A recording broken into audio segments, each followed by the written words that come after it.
হে জ্ঞান পিপাসু, যারা এই কিতাব অধ্যয়ন করবে তাদের প্রতি একটি সতর্ক বার্তা প্রদান করা হয়েছে। বলা হচ্ছে, নিশ্চয়ই তোমার জানা উচিত এই জ্ঞানটা তোমাকে জান্নাতের পথ দেখাবে। এটা তোমাকে আল্লাহর সন্তুষ্টি অর্জনের পদ্ধতি শেখাবে। এই জ্ঞানটা তোমার মানুষ হয়ে জন্ম নেওয়ার ক্ষেত্রে তোমার মানবীয় জীবনকে সাকসেস করার জন্য সমস্ত উপায়, উপকরণ, পন্থা, পদ্ধতি বলে দিবে। এটার নাম হচ্ছে দ্বীনের জ্ঞান। এজন্য বলা হচ্ছে ইন্না হাযাল ইলমা দীনুন ফানজুরু আম্মান তাখুযুনা দীনাকুম।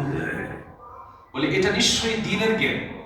এই দ্বীনের জ্ঞান অর্জন করার ক্ষেত্রে সবার আগে তুমি চিন্তা করো এই জ্ঞান তুমি কোথা থেকে, কার থেকে শিখছো। আমরা যদি জ্ঞানের সোর্স ভুল কোনো জায়গা হয়ে যায়, তাহলে আমাদের চিন্তা ভুল পথে পরিচালিত হবে। ঠিক কিনা বলেন? আজকে দেখুন, এত ওয়েল এডুকেটেড পার্সোনালিটি আমাদের দেশে রয়েছে, যারা বিশ্বের বিভিন্ন বিশ্ববিদ্যালয় থেকে, নাম করা ইউনিভার্সিটিগুলো থেকে বিভিন্ন সাবজেক্টে honours, masters, PhD, MPhil, doctorate করে এসেছে। কিন্তু দেখুন, তাদের বক্তব্য শুনলে আমার মনে হয় সমস্ত প্রকারের জ্ঞানের একমাত্র নির্ভুল উৎস কোরআনের সাথে তাদের বক্তব্য সাদৃশ্যপূর্ণ হয় না, বরং কন্ট্রাডিক্টরি, সাংঘর্ষিক হয়ে যায়। এর কারণ কি জানেন? এর কারণ কিন্তু মুসলিম শরীফের মুকাদ্দামায় যে সতর্ক বাণীটা বলা হয়েছে যে তুমি মুসলিম, তুমি মুসলিম, তোমাকে সবার আগে একজন আদর্শ মানুষের কোয়ালিটি কি, মানুষের জীবনকে কিভাবে সফল করতে পারে, এই পৃথিবী থেকে বিদায়ের পর তোমার চিরস্থায়ী জীবনে তোমার সুখ শান্তি সুনিশ্চিত করার যে জ্ঞান আল্লাহর পক্ষ থেকে এসেছে, যেটা পার্থিব এবং পারলৌকিক মুক্তির পথ দেখিয়েছে, সেই জ্ঞানটা অর্জনের প্রতি তোমার সবচেয়ে বেশি মনোযোগী হওয়া দরকার। কিন্তু আমাদের মুসলমানদের মধ্যে পাশ্চাত্যের ভোগবাদী এবং আত্মকেন্দ্রিক সভ্যতা ব্যাপকভাবে ছড়িয়ে পড়ার কারণে আমাদের চিন্তা, চেতনা, ধ্যান, ধারণা একেবারেই পরকাল বিমুখ হয়ে দুনিয়ামুখী হয়ে গেছে। তাতে কি হয়েছে? আমরা আমাদের সন্তানদেরকে ডাক্তার, ইঞ্জিনিয়ার বানানোর জন্য চিন্তা করছি। ডাক্তার, ইঞ্জিনিয়ার বানানোর তো কোনো সমস্যা নেই, কিন্তু যেই জায়গায় আমরা তাদেরকে পড়তে দিয়েছি, যেই সিলেবাস তাদেরকে পড়তে দিয়েছি তাদের সামনে, সেই সিলেবাস যেহেতু ইসলাম বিদ্বেষী অপশক্তি কর্তৃক রচিত, তারা খুব সূক্ষ্মভাবে তাদের মেধা, চিন্তা, চেতনা দিয়ে খুব সূক্ষ্মভাবে পাঠ্য বইয়ের মাধ্যমে, পড়াশোনার মাধ্যমে তারা তাদের চিন্তাকে ইসলাম বিমুখতার প্রতি আকৃষ্ট করতে পেরেছে। এজন্য অনেক উচ্চশিক্ষিত লোকদের কথা শুনলে আমরা যারা ইসলাম এবং কোরআন সুন্নাহর জ্ঞান অর্জন করেছি, আমাদের কাছে মনে হয় যে এই ব্যক্তির চেয়ে জাহেল, এর চেয়ে মূর্খ, এর চেয়ে অজ্ঞ, এর চেয়ে অসভ্য আরেকটা প্রাণী মনে হয় আল্লাহ সৃষ্টি করে নেই। কেন মনে হয়? কারণ আমার সিলেবাস এবং তার সিলেবাস ছিল ভিন্ন। আমার দৃষ্টিভঙ্গি, আমার বাবার দৃষ্টিভঙ্গি আর তার বাবার দৃষ্টিভঙ্গি ছিল ভিন্ন। এই ভিন্ন দৃষ্টিভঙ্গির মানুষের বক্তব্য ভিন্ন হবে, এটাই তো স্বাভাবিক। কিন্তু আমাদের চিন্তা করা দরকার, আমরা যারা মসজিদে এসেছি আজকে, খুবই গুরুত্বপূর্ণ একটা বিষয়। এসব বলতে বলতে আমাদের মুখ ব্যথা হয়ে গেছে, আমরা অস্থির হয়ে গেছি, অনেকটা চর্বিত চর্বণের মতো মনে হয় বক্তব্যগুলো। কেন? দুদিন পরেই আমাদের সমাজের মধ্যে বিশাল এক কলামিস্ট, বিশাল এক সাহিত্যিক, বিশাল এক রাজনীতিবিদ এমন একটি বক্তব্য তিনি তার বক্তৃতার মাঝে ছেড়ে দেন, বের হয়ে যায় অসতর্কতা বশত, কিংবা ওই যে আরবিতে বলে কুল্লু ইনাইন ইয়াতাওয়াশশাকু বিমা ফীহি, যতই চাপা দিয়ে রাখেন প্রত্যেক পাত্র উপর করলে তার ভিতর থেকে তাই বের হবে যা তার ভিতরে জমা আছে। ঠিক না? তো মাঝে মধ্যেই নাম করা শীর্ষ পর্যায়ের রাজনীতিবিদ বাবারে বাবা কত কিছু জানে, কত জ্ঞান বিতরণ করে। সাহিত্যিক, লেখক, সাংবাদিক, বুদ্ধিজীবী যারা এই সমাজের মধ্যে বিভিন্নভাবে মানুষের মধ্যে জ্ঞানী হিসাবে প্রতিষ্ঠিত হয়েছে, এই মানুষগুলো হঠাৎ করে একটা লাইন তার মুখ থেকে বেরিয়ে যায় যার দুর্গন্ধে গোটা মুসলিম সমাজ কলুষিত হয়। এর কারণ কি? এর কারণ হচ্ছে কুল্লু ইনাইন ইয়াতারাশাকু বিমা ফীহি। সে তো কেমব্রিজ থেকে, অক্সফোর্ড থেকে, হার্ভার্ড থেকে ডিগ্রি নেওয়া মানুষ। কেমব্রিজ, হার্ভার্ড, অক্সফোর্ডে তো ইসলাম বিষয়ে, কোরআন সুন্নাহ বিষয়ে প্রাজ্ঞ বিজ্ঞ কোনো আলেম তৈরি করে না। করে না, করে না। মানুষ কিভাবে আরো বেশি ভোগবাদী হতে পারে, হাজার হাজার মানুষের রক্তের উপর কিভাবে নিজের রাজত্ব কায়েম করা যায়, কিভাবে দুনিয়াকে আরো বেশি শোষণ করে সমাজকে কিভাবে বৈষম্য ভেতরে ঠেলে দিয়ে মানুষের সমস্ত অধিকার হরণ করে নিজে কিভাবে আঙ্গুল ফুলে কলা গাছ হওয়া যায়, এই শিক্ষাই তো হার্ভার্ড আমাদেরকে দেয়। আপনারা রাগ করলেন? যদি তাই না হতো, এতটুকু শিক্ষিত একটা মানুষ এই বাংলাদেশকে, যারা বাংলাদেশের মানুষের জীবনে যারা দুঃখ দুর্দশার এক নাম্বার কারণ, যারা এদেশের মানুষের জমানো কষ্টার্জিত টাকাগুলো মেরে দিল, নিজের দেশেও রাখলো না, তারা এটাকে বিদেশে পাচার করে বেগম পাড়া করলো, তারা হাজার হাজার মানুষের খুনের সাথে সম্পৃক্ত হলো, মানুষের ন্যায্য মৌলিক অধিকারগুলো কেড়ে নিল, মানুষকে ভোট দিতে দিল না, মানুষকে কথা বলতে দিল না, মানুষের মত প্রকাশের স্বাধীনতা হরণ করলো। একটা মানুষও কি অশিক্ষিত আছে? হ্যাঁ, কিছু অশিক্ষিত লোককে তারা তাদের লাঠিয়াল বাহিনী হিসাবে পার্থিব সুযোগ সুবিধা দিয়ে তারা তাদের ফেভারে নিয়ে এই আকাজগুলো করেছে, ঠিক না? কিন্তু এরা তো শিক্ষিত, এদের প্রত্যেকের বড় বড় ডিগ্রি রয়েছে, বড় বড় ডিগ্রি রয়েছে।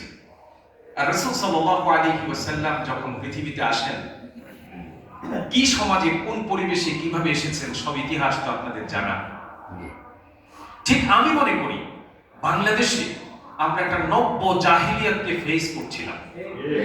নতুন জাহিলিয়াত, নতুন রূপে, নতুন ফরম্যাটে আমাদের উপর সেই জাহিলিয়াত ছেঁকে বসেছিল। রাসূলুল্লাহর আগমনের পূর্বে যেই জাহিলিয়াতের অভিশাপ থেকে মুক্ত হওয়ার জন্য এমন কোন মানুষ নাই মনে প্রাণে তাদের প্রভুর কাছে প্রার্থনা করে না। তারা বলেছে, প্রভু, খেয়ে থাকি কি না খেয়ে থাকি এটা আমাদের কাছে গৌণ, মুখ্য নয়।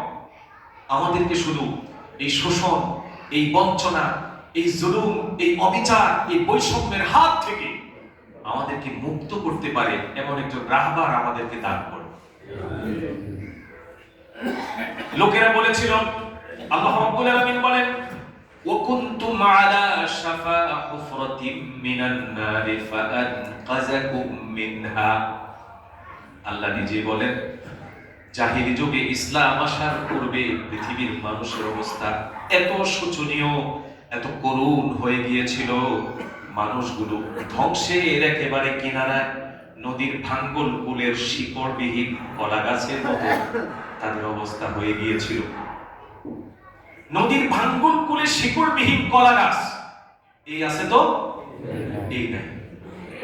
মানুষ এত বেশি বিভীষিকাময় পরিস্থিতির মধ্যে পড়েছে, এত বেশি শ্বাসরুদ্ধকর পরিস্থিতির মধ্যে পড়েছে, আসমানওয়ালা নিজেই সাক্ষী দিয়ে বলেন, কুনতুম আলা শাফা হুফরাতিন মিনান নার। তোমরা জাহান্নামের একেবারে কিনারায় পৌঁছে গিয়েছিলে গোটা জাতি। ফাআনকাযাকুম মিনহা। আর সেই মহান প্রভুই তোমাদেরকে সেই অসুস্থ, পীড়িত, ধ্বংসাভিমুখী একটি সমাজ থেকে তোমাদেরকে ফিরিয়ে মুক্তির স্বাদ আস্বাদন করিয়েছেন। সুবহানাল্লাহ। আমরা খুব তাড়াতাড়ি ভুলে যাই, রাসূল সাল্লাল্লাহু আলাইহি ওয়াসাল্লাম আসলেন, এসে তিনি কোনো জাদু নিয়ে আসেননি, শুধু মুআজিজার বলে, অলৌকিক ক্ষমতা বলে এই সমাজকে পরিবর্তন করেননি। আমরা দেখলাম রাসূলকে আল্লাহ পাক প্রেরণ করেছিলেন সর্বপ্রকার সামাজিক, রাজনৈতিক, অর্থনৈতিক বৈষম্য থেকে, জুলুম থেকে, দুঃশাসন থেকে জাতিকে মুক্ত করে ন্যায় ইনসাফ পূর্ণ একটি চমৎকার সমাজ পৃথিবীবাসীর সামনে তুলে ধরবার জন্যই আল্লাহ তাআলা প্রেসক্রিপশন অনুযায়ী প্রেসক্রিপশন দিয়ে রাসূলকে পৃথিবীতে প্রেরণ করেছেন। তিনি পৃথিবীতে এসে তো মসজিদে বিশাল লম্বা তসবিহ নিয়ে বসে যেতে পারতেন। কোনো বিরোধী পক্ষের সাথে কোনো সংঘাত সংঘর্ষের প্রয়োজন হতো না। আমরা তো সবাই সাক্ষী দিচ্ছি, রাসূলের স্বভাবে বিন্দু মাত্র কোনো উগ্রতা পৃথিবীর ইসলাম বিদ্বেষী কোনো ঐতিহাসিক জীবনে লিখতে পারেন নাই, ঠিক না? তিনি ছিলেন প্রচন্ড শান্ত প্রকৃতির, প্রচন্ড ধৈর্যশীল এক মহামানব ছিলেন। শত্রু মিত্র সকল মানবতার প্রতি তার ছিল প্রচন্ড দরদ। আল্লাহ নিজেই বলেছেন, ফাবিমা রাহমাতিন মিনাল্লাহি লিনতা লাহু, তোমার রব অনুগ্রহ করে তোমাকে দয়াদ্র মনোভাব সম্পূর্ণ মানুষ বানিয়েছেন। নিজে বলতেছে, তোমার এই অন্তরে মানুষের প্রতি, মানবতার প্রতি, সৃষ্টির প্রতিটি সদস্যের প্রতি দরদ দিয়ে, ভালোবাসা দিয়ে, প্রেম দিয়ে আল্লাহ সুবহানাহু ওয়া তাআলা ভরপুর করে দিয়েছেন। তো এমন একজন মানুষ, তিনি তো মক্কা সে সময়ের ক্ষমতাসীনদের প্রস্তাব অনুযায়ী তিনি তো তার ধর্মীয় উপাসনালয়ে ঢুকে যেতে পারতেন যে আমার সংঘাত সংঘর্ষের কোনো প্রয়োজন নেই, কারো কাজে বাধা দিয়ে শত্রু হওয়ার আমার কোনো দরকার নেই।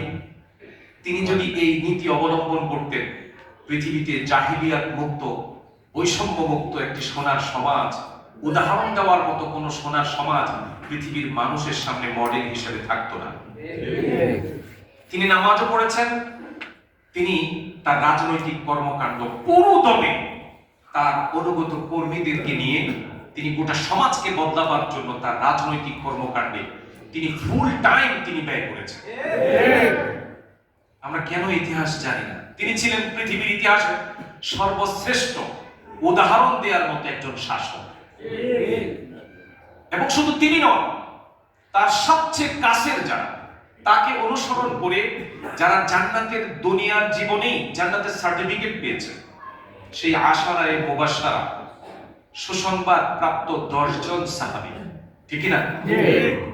হযরত আবু বকর, ওমর, ওসমান, আলী, তলহা, জুবায়ের, আব্দুর রহমান, সাআদ, সাঈদ, আবু উবাইদা ইবনুল জাররাহ। এই 10 জন সাহাবীর মধ্যে 4 জন সবচেয়ে ঘনিষ্ঠ ছিলেন, সবচেয়ে ঘনিষ্ঠ। এই 4 জনই সমকালীন যুগের শ্রেষ্ঠ শাসক ছিলেন, ঠিক না? কোনো সন্দেহ নেই। এই ইতিহাসকে কেউ বিকৃত করতে পারে না। তাদের চরিত্র কেমন হয়েছিল? আল্লাহ রাসূল নিজেই বলেন, as-sahabi kan-nujum bi-ayyihim ihtadaytum। ও পৃথিবীর মানুষ, সাগর মহাসাগরে জাহাজের নাবিকরা যদি পথ হারিয়ে ফেলে, তারা সারাদিন নোঙ্গর করে এক জায়গায় দাঁড়িয়ে থাকে, কখন রাত হবে, কখন আকাশে ধ্রুব তারা উদিত হবে। আকাশের একটা তারা আছে, তার নাম ধ্রুব তারা। কি তারা? ধ্রুব তারা। নাবিকরা যখন মহাসাগরের মাঝে পথ হারিয়ে দিক বেদিক শূন্য হয়ে কোন দিক গন্তব্য হারিয়ে ফেলে, নাবিকরা অপেক্ষা করে রাত হওয়ার জন্য। রাত হলেই যখনই আকাশে ধ্রুব তারা উদিত হয়, সেই তারা গিয়ে তাদের গন্তব্যের সন্ধান তারা খুঁজে নেয়। দিনের নবী বলেছেন, as-sahabi kan-nujum, আমার হাতে প্রশিক্ষিত একজন সাহাবী হলো আকাশে প্রজ্বলিত ধ্রুব তারার মতো। কি উদাহরণ দেখে!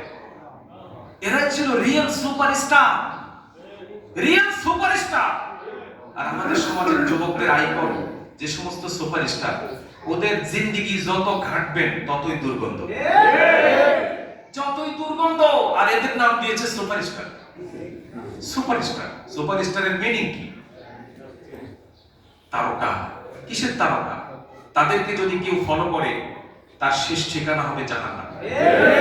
কোনো সন্দেহ আছে?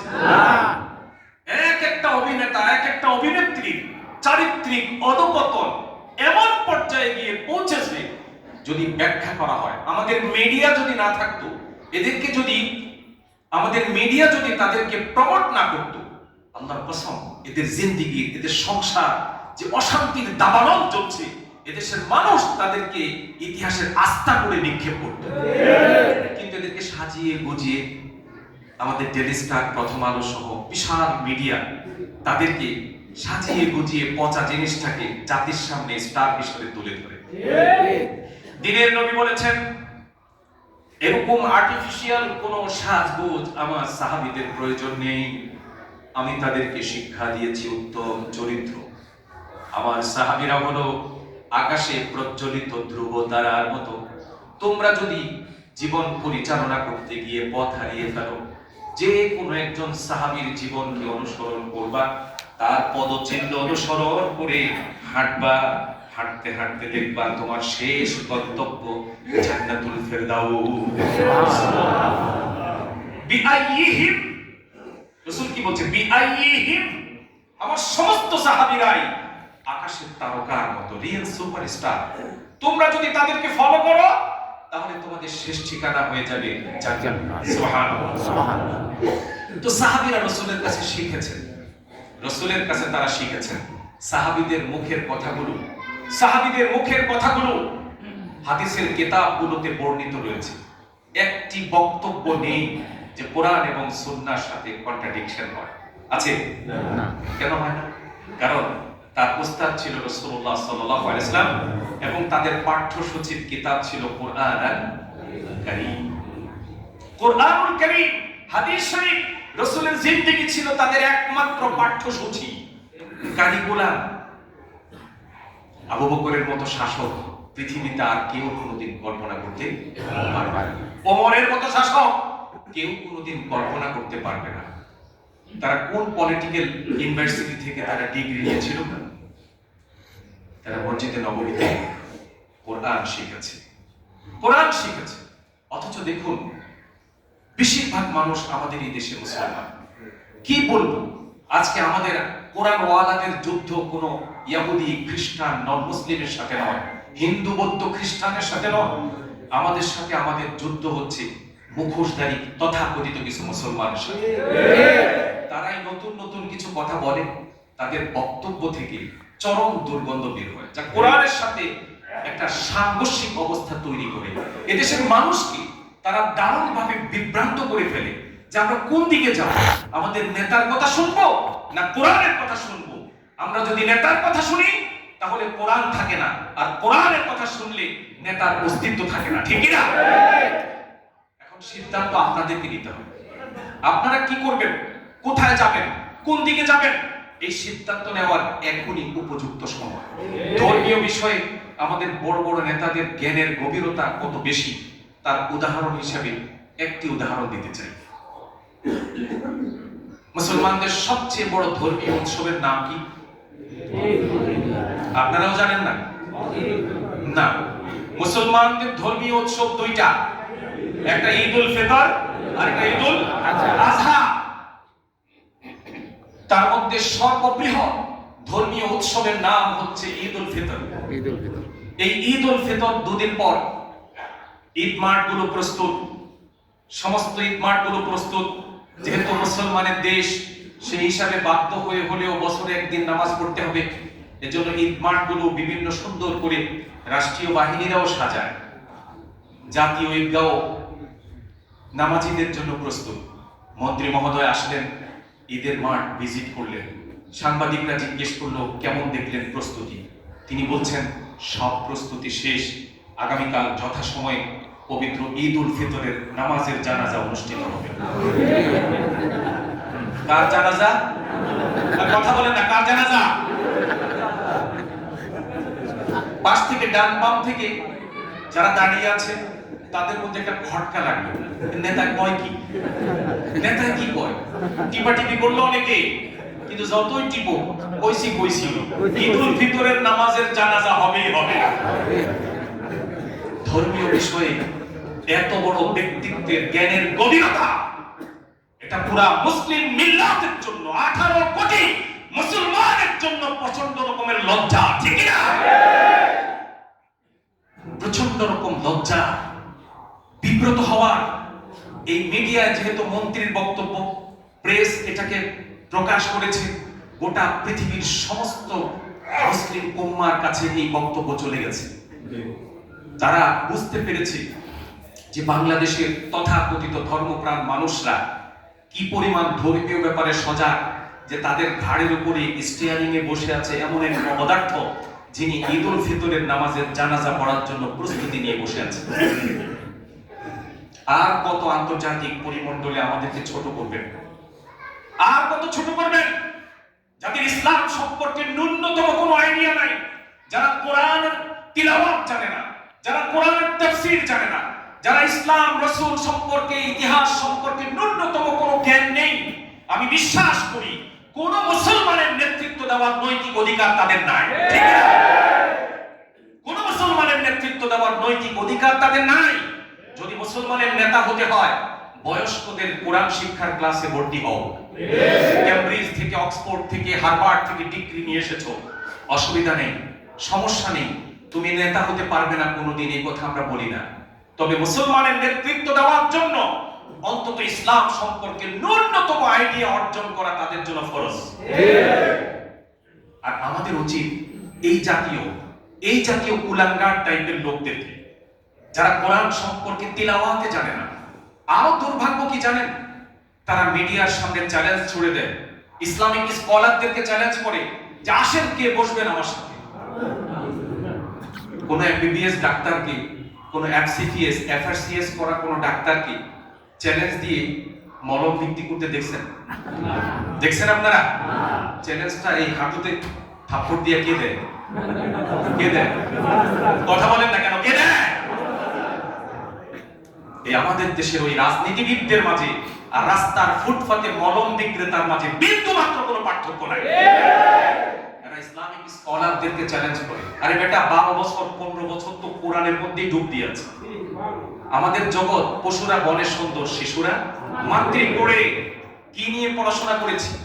তোমরা আমাদেরকে চ্যালেঞ্জ করো, ওয়াজে বক্তৃতা দিতে গেলে, মঞ্চে বক্তব্য দিতে গেলে আয়রন করা পাঞ্জাবি পরে একদল অপদার্থ বক্তার চেয়ারের পাশে বসে থাকে। আর যখন কোরআনের আয়াতগুলো চুরির বিরুদ্ধে, মদের বিরুদ্ধে, তারপরে জেনা ব্যভিচারের বিরুদ্ধে, অসৎ নেতৃত্বের বিরুদ্ধে, জাহিলি যুগের সমস্ত অপকর্মগুলোর বিরুদ্ধে কোরআন থেকে যখন বিবৃতি দেওয়া হয়, তখন নেতা চোখ বন্ধ করে দেখে এবারের আলোচনার টার্গেট আমি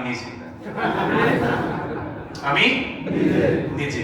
কিছুক্ষণ সহ্য করার পর ঘাম টাম গিয়ে চেপে ধরে বসে থেকে পরিস্থিতি বুঝে আসতে পারে, হুজুর এগুলো বাদ দেন। আছে না নাই? এসব আলোচনা বাদ দেন। হুজুরে হেতু আসতে বসে প্রথম হুজুরে কয় কে বাদ দিমো, এটি কোরআন শরীফের কথা না,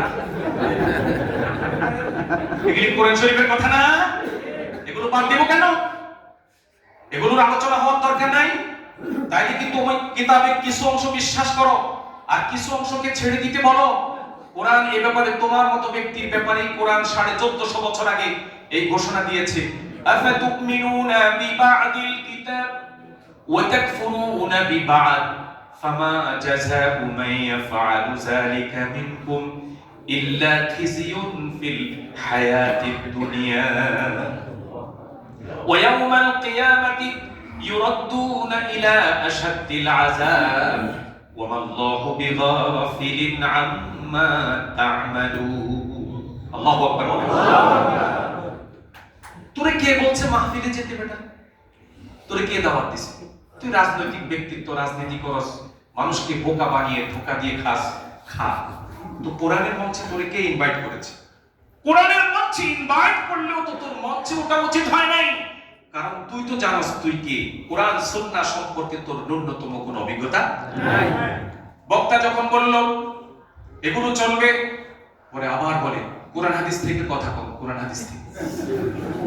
তো বক্তা কয় কোরআন হাদিসে কি আছে না আছে আপনি জানেন? কোরআনে কি আছে বলেন, সূরা ফাতিহাটা বলেন। আউযু বিল্লাহির রহমানির রহিম, বিসমিল্লাহি মিনাশ শাইতানির রাজিম। আমি বাস্তব কথা বলতেছি আপনাদেরকে এমনি আমি বলছি না কথাগুলো, দুঃখে কলিজা রঙিন হয়ে যায়। আমাদের ভারাক্রান্ত হৃদয় নিয়ে আমাদেরকে দাঁড়াতে হয়। কাকে আপনারা সাপোর্ট দিচ্ছেন? শুধু দুইটা টোস্ট বিস্কুট আর 1000 টাকার জন্য? এদেশের মানুষের কপাল খারাপ।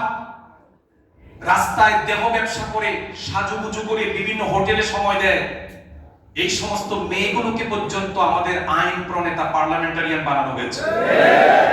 আর আমাদেরকে বলা হয়েছে আপনারা মসজিদে থাকেন, ধর্ম নিয়ে কথা বলেন, রাজনীতিতে হস্তক্ষেপ করবেন না। আমাদের নবী যদি রাজনীতিতে হস্তক্ষেপ না করতেন, এই কোরআন শরীফ হাতে নিয়ে বলছি, কোনদিন এটা ছাড়া যদি জান্নাতে যাওয়া যেত, আল্লাহর কসম, আল্লাহর কসম, কোনদিন আমাদের মুখ থেকে এই বিষয়ে কোনো বক্তব্য আপনারা শুনতেন না।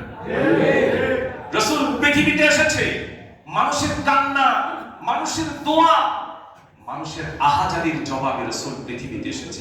মসজিদে বসে তাসবিহ টিপার জন্য আল্লাহর নবীকে আল্লাহ তাআলা পাঠান নাই। আল্লাহর কসম, দেখুন ইতিহাস, মসজিদে বসে শুধু তাসবিহ টিপার জন্য আর মানুষের ড্রেস চেঞ্জ করার জন্য রাসূল পৃথিবীতে আসেন নাই। রাসূল পৃথিবীতে এসেছে এই সমাজকে পুরোপুরি ভেঙে গুঁড়ো গুঁড়ো করে নতুন করে আবার তৈরি করার জন্য। চিন্তা করুন, আমরা তো ভুলে গেছি, আমরা তো ভুলে গেছি। ভুলে যাই কেন? আমাদেরকে ভুলায় দেয় কেন জানেন? এই 24-এর চেতনাকে ভুলিয়ে দিতে চায় একটা গ্রুপ, আমাদের মধ্যেই তারা লুকিয়ে আছে। আধিপত্যবাদের সবচেয়ে বড় সফলতা কোথায় জানেন? আধিপত্যবাদীদের সবচেয়ে বড় সফলতা হচ্ছে তারা আমাদের প্রিয় মাতৃভূমি বাংলাদেশে একটা নয়, একাধিক পলিটিক্যাল পার্টি, দালাল পলিটিক্যাল পার্টি তারা লেখক তৈরি করেছে দালাল, তারা সাংবাদিক তৈরি করেছে দালাল, তারা শিক্ষাবিদ তৈরি করেছে দালাল, তারা প্রত্যেকটা পেশায় তাদের পাঁচটা গোলাম আর দালাল তৈরি করতে সফল হয়েছে। এখন মেইন বিশ্বাসের জায়গাটি তাদের ধ্বংস হয়ে গেছে, এটা সত্য। কিন্তু তাদের পেইড এজেন্ট দালালগুলো এদেশ থেকে বিতাড়িত হয়নি। এজন্য হাজার হাজার মানুষ প্রাণ দিল। আমরা জানি কি যাতনা বিষে, বুঝি বেশে কিসে, কবু আসি বিষে ধ্বংসিনী জানে। এই ফ্যাসিজমের টার্গেটে যিনি সরাসরি আক্রান্ত হন নাই, তারা বুঝবেন না ফ্যাসিজম কি জিনিস। 3টা বছর নিজের দেশে জন্ম নিয়ে, নিজের এই মসজিদে স্টুডেন্ট লাইফ থেকে শুরু করেছি খুতবা দেওয়ার, 3টা বছর এই মিম্বরে তো আসতেই পারি নাই, এলাকায়ও ঢুকতে পারি না। তাহলে আমরা তো কিছুটা হলেও সাফারা। আপনারা যে যাই বলুন, এই দেহে প্রাণ থাকবে যতদিন, ফ্যাসিজমের প্রতি আমাদের তীব্র ঘৃণা থাকবে ততদিন। ঠিক আছে? এই ঘৃণা লিখুনি দিয়ে, কোন সাহিত্যিকের সাহিত্যিক লিখুনি দিয়ে এই ঘৃণা বাংলাদেশের মানুষের মন থেকে মুছে দিতে পারবে না। বরং নতুন করে আমরা অপেক্ষায় আছি। নতুন দালাল কারা? কারা নতুন দালাল? এই নতুন দালালদেরকে চিহ্নিত করতে পারলে আল্লাহর কসম, 5 বছর হোক, 10 বছর হোক, 20 বছর হোক, এই দেশের তৌহিদি জনতা আধিপত্যবাদের সেই দোসর আর দালালদেরকে ঠিক ফ্যাসিবাদের মতোই মূলোৎপাটন করে ছাড়বে। আমি আপনাদেরকে কেন কথাগুলো বলছি? এগুলোই আমার ইসলাম, এটাই আমার দ্বীন। আমি আপনাদেরকে শোনাতে পারি রাজনৈতিক নেতারা বলছেন কোরআনের সাথে রাজনীতির সম্পর্ক নাই। সেই পুরনো কথার জবাব কতবার দিব? রাজনৈতিক দলের প্রত্যেকটা দলের ম্যানিফেস্টো, ইশতেহার, তাদের সংগঠন পদ্ধতি আমার পড়া আছে। আমি এখানে এমনি এমনি বক্তৃতা দিতে দাঁড়াই নাই। আওয়ামী লীগ বলেন, বিএনপি বলেন, জামাত বলেন, জাতীয় পার্টি বলেন, বাংলাদেশের রাম বাম যারা রাজনীতি করে, আমি তাদের অফিসের সামনে দিয়ে গেলে তাদের একটা ইশতেহার কিনে নিই, তাদের দলীয় গঠনতন্ত্র কিনে নিই, আমার সংগ্রহে আছে। আমরা এগুলো পড়ি, জেনে শুনে আমাদের মধ্যে এই প্রতিক্রিয়া তৈরি হয় যে এদেশের মানুষকে তারা কিভাবে, কোন দিকে, কোন কৌশলে আল্লাহর হেদায়েতের পথ থেকে টেনে জাহান্নামে ঢুকায় দিচ্ছে। এটা আমাদের দেখার প্রয়োজন। আমরা দেখি, এগুলো বুঝি, কিন্তু দুঃখ লাগে তখন যখন আমরা দেখি বলে রাজনীতির সাথে কোরআনের সম্পর্ক নাই। প্রত্যেকটা রাজনৈতিক দলের ম্যানিফেস্টো অধ্যয়ন করলে, তাদের সংগঠন পদ্ধতি আপনারা যদি স্টাডি করেন, দেখবেন তাদের লক্ষ্য হচ্ছে দুঃশাসন, বৈষম্য মুক্ত, জুলুম মুক্ত একটি সমাজ, একটি দেশ গঠন করতে হবে। ন্যায় ইনসাফ পরিপূর্ণ একটি দেশ গঠন করার ঘোষণা প্রত্যেক রাজনৈতিক দলের আছে না নাই? প্রত্যেকেরই একটি কথা, বৈষম্য মুক্ত একটি সমাজ গড়ব। ইকুয়ালিটি, আমাদের সংবিধানের মূল কথা ছিল equality, human dignity, social justice. এই তিনটি ছিল মূলনীতি, যে সাম্য, মানবিক মর্যাদা এবং সামাজিক সুবিচার। এই তিনটি হচ্ছে মূল মন্ত্র। এই তিনটি যদি প্রত্যেকটা রাজনৈতিক দলের মূল মন্ত্র হয়, তাহলে কোরআন শরীফ কি বলছে? ইন্না আনজালনা ইলাইকাল কিতাবা বিল হক। খেয়াল করে শুনুন, ইন্না আনজালনা ইলাইকাল কিতাবা বিল হক। কেন নাজিল করেছি? লিতাহকুমা বাইনান নাসি বিমা আরাকাল্লাহ। আল্লাহ রাব্বুল আলামিন বলেন, ইন্না, নিশ্চয় আমি, আনজালনা, অবতরণ করেছি, নাজিল করেছি, পাঠিয়েছি, ইলাইকা, তোমার কাছে, আল কিতাব, কোন কিতাব? কোরআন পাঠিয়েছি, বিল হক, এটাকে গোটা সমাজ আর মানব জাতির জন্য যথাযথ উপযুক্ত বানিয়ে আমি এই প্রেসক্রিপশন তোমাদেরকে দান করেছি। কেন দান করেছি? কেন? লিতাহকুমা বাইনান নাসি বিমা আরাকাল্লাহ। আল্লাহ তোমাকে যেমনি যেমনি দেখায় দিয়েছে, ঠিক সেইভাবে মানুষের মধ্যে সুশাসন প্রতিষ্ঠা করার জন্য আমি তোমাকে সুশাসনের কিতাব নাজিল করে দিয়েছি। লিতাহকুমা, হাকামা ইয়াহকুমু, আরবি জানলে বলেন অর্থ কি? শাসন করা। হাকামা ইয়াহকুমু মানে কি? শাসন করা।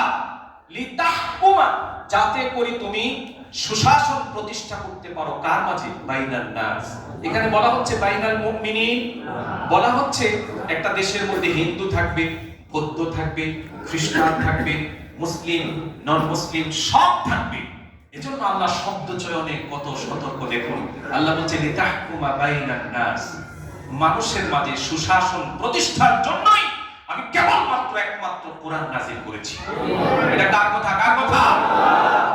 এখন কোন ব্যক্তি যদি হার্ভার্ড থেকে, অক্সফোর্ড থেকে বড় পলিটিশিয়ান হয়ে বাংলাদেশে এসে কেউ যদি বলে যে রাজনীতির সাথে, হুকুমতের সাথে কোরআনের কোনো সম্পর্ক নাই, তাহলে সে একটা দুইটা নয়, কোরআন শরীফের প্রায় 900 আয়াতকে সে অস্বীকার করা দুঃসাহস দেখায়।